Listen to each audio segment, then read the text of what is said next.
Okay, hello everyone. This is Matt Pearce, and we've got Ken again. Hello. And we've got Dr. Chan. Hello. Who's professor of the at Baptist University. Yeah. Ken is coordinator with the radio program. Yeah. So we've got a couple of court cases results we wanted to talk about recently that have been in the newspapers in the past couple of days. Firstly, we wanted to just finishing off from last time's conversation. We talked about the Citizens Radio, and there was a big gathering down at Eastern Court a couple of days ago. And Ken, you were actually there, weren't you? Yes. Perhaps we'd like to. What's the first-hand account of what happened? Okay. The court case has been, the judgment has been postponed to the 15th of April. So there's another 3 months. Those citizen radios, DJs, you can call it, will be brought to the court again 3 months later. I think this is the strategy from the government that they're wasting of time for LSD, and they're wasting money from LSD. And I was one of the probably audience of there, and I could see that there are two different attitude from two different judges. The first judge was probably Englishman or foreigner that and long hairs made a request that he want to ban this court case permanently, or suspend this court case permanently, and he asked to the judge, and the foreigner judge was saying that, okay, you should not talk about this in this court. And then in this case, and anyway, the next court case will be on the 15th of April. Okay, and I went to the second court and here, and the judge was the first one, probably was the previous one, who made the judge that the OFTA was unconstitutional. Yeah. And his name is Yao Tak Hong. Yeah. And Mr. Yao is he had a totally different attitude that and being more neutral and listen to what long hair and gave more probably say airtime in the court.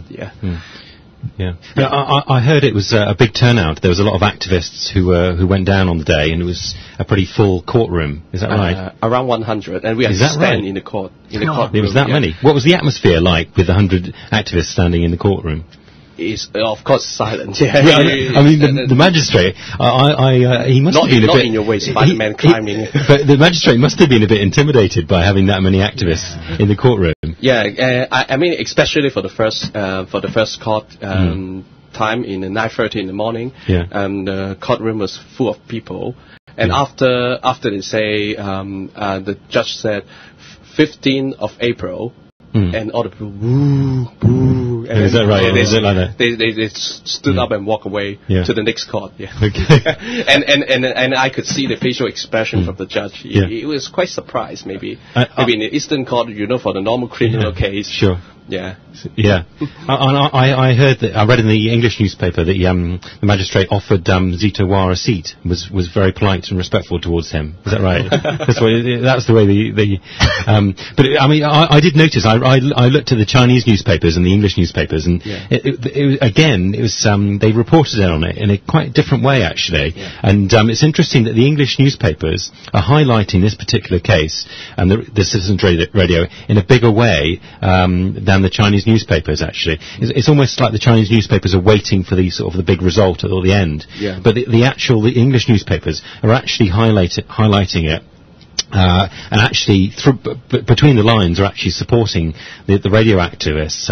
They want it to go to the Court of Final Appeal and actually get it sorted out and so on.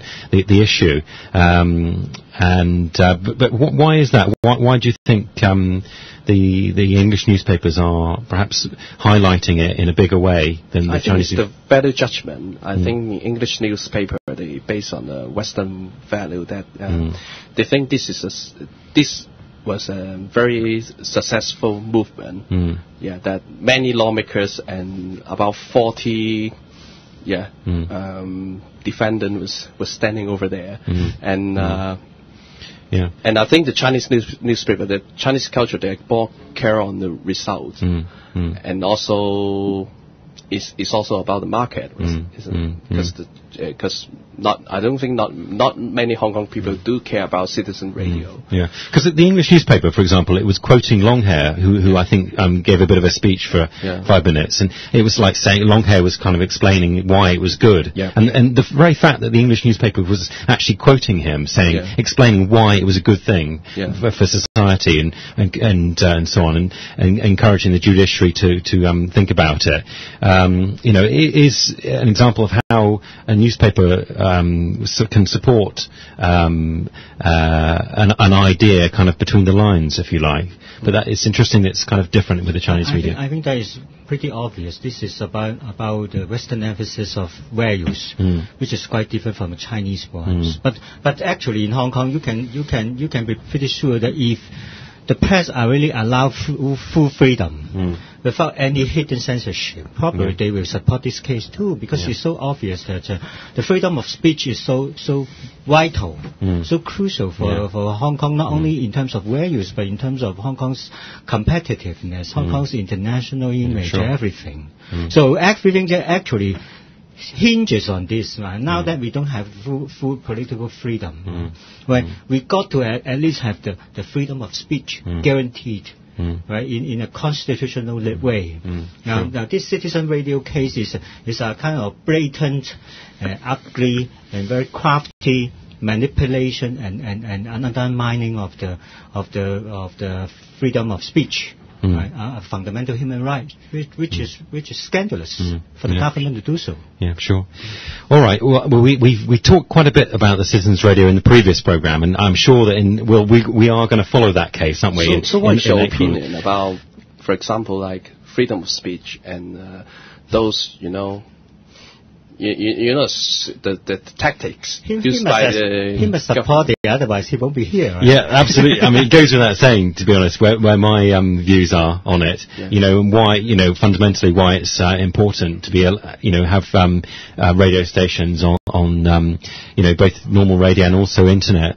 Why it's a very important avenue to allow expression and free expression of different ideas from different segments of the community. So do you think that there's any sort of radical idea or anything that we can push the government, or you have any solution to make the things become faster, quicker, not wasting time and money? Yeah, I mean the government they do that. You see, where they push back, the court case, and we have to wait now for another until April, and it's going to, unfortunately, there's nothing activists can do about it. But you just have to play the game, and you just have to keep going, basically, because ultimately that whole issue, I'm pretty confident that the activists, that there will be changes about it, and they'll open up the airwaves. I don't think activists, I'm pretty sure that it's just a matter of time, but it will take time, unfortunately, and activists just have to play the game a bit. But particularly, I think it was good that there was such a big turnout, because when you get such a massive turnout at a courtroom, it does make a difference. It makes the magistrate think quite carefully, actually.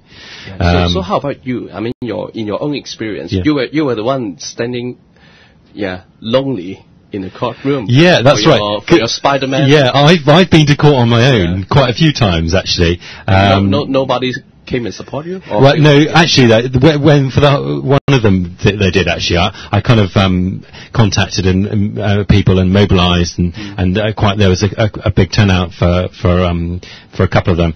But others, I prefer to be quite low profile, and prefer just to go along on my own or with someone else, and quite happy to do that, and allow people to follow through what I'm doing through the newspapers a bit. So we also there's another court case we want to talk a bit about the police assault to do with long hair and Andrew To getting community service for that.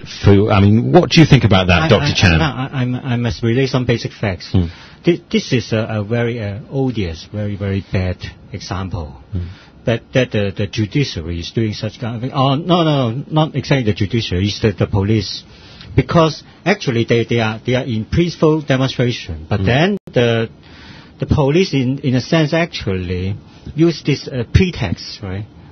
Police assault, because this is something so